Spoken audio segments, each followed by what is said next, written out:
Today we're going to be talking about solving quadratic equations using factoring. So we started doing factoring, and we've been factoring trinomials into binomials, and we've done a little bit of solving quadratic equations that are set up on just two binomials like you see here. So I figured it would be good for us to actually go over how to do these and why we can solve them the way we do.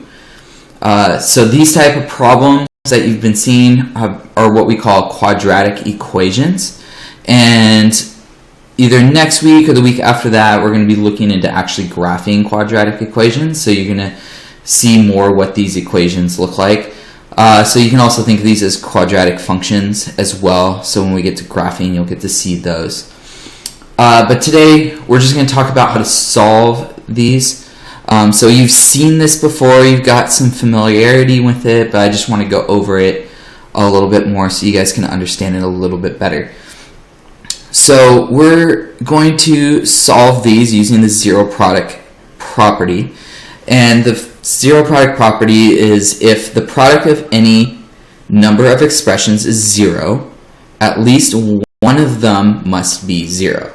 So for example, if you have A times B times C equals 0, then that means either A has to equal 0, B has to equal 0, or C has to equal 0. So at least one of them has to equal 0. And if that's true, I mean anything times 0 is 0, right? So if at least one of them is 0, when you multiply everything together, it's going to equal 0. So that's what we're doing up here when we're solving for these quadratic equations. So this one's already factored out. We don't have to factor it, but I want us to start easy and then we'll get into a little bit more complicated. So we have 3x plus 2 times x minus 3, and that all equals 0. And since this equals, everything equals 0, that means either we got to figure out in order to solve for x, x has to be a number that when we either subtract it by 3 is going to give us 0 inside this parenthesis. So then when this is 0, we do 0 times whatever this is, that's going to give us 0, right? Or we have to find something that x is going to be over here that's going to make this expression inside the parentheses here be 0. So then this becomes 0, and 0 times anything is 0. So what we're going to do is we're going to make both of these equal 0. Because what we have to do is figure out what x has to be in order to be 0 for either of those expressions or binomials. So from here it's pretty simple algebra, right? We do 3x equals negative 2, and then x becomes negative 2 over 3 over there. And then here, add 3 to both sides. That means x equals 3. So our answer is our answers are x equals negative 2/3 and x equals 3. Because if we put 3 into here, 3 minus 3 is 0. So 0 times whatever this is going to equal 0. So that works, right? That makes it true.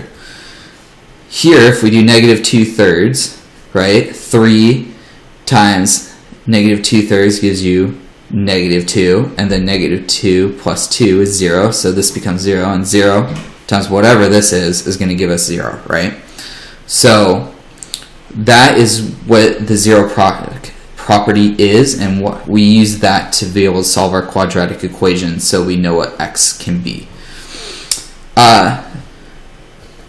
Now, sometimes when we're solving for quadratic equations, it's not going to equal 0. We'll have something like this, right? We have x squared minus 5x equals negative 6. Well, what we're going to try and do is move this 6 onto this side so we can do some factoring, and it will make the equation equal 0. So I'm going to add 6 to both sides. So this becomes x squared minus 5x plus 6 equals 0. So now we have something that looks a little bit more familiar, and then looks like we have something we can factor now, right? And so I'm going to come over here, I'm going to do my diamond problem. So when multiplied together that they equal 6, when added together they equal -5. So the two numbers that works for that, I have -3 and -2. And so I'm factoring this out into x minus 3 and times x minus 2, and that's going to equal 0. And then from here we can do what we did up here. We got x minus 3 equals 0, and we have x minus 2 also equaling 0. And from here we can solve, right? We add 3 to both sides, x equals positive 3. Add 2 to each side, x equals positive 2. So our answers, x could equal 3 or x can equal 2. And so these are answers for solving this quadratic equation. So just remember with this step, sometimes you'll get equations that don't equal 0. Move everything to one side so it equals 0. And then from there, you should be able to factor and solve that quadratic equation. If you guys have any other questions, please ask them in class or come to office hours and you guys can ask there. Alright, have a good week and see you guys soon.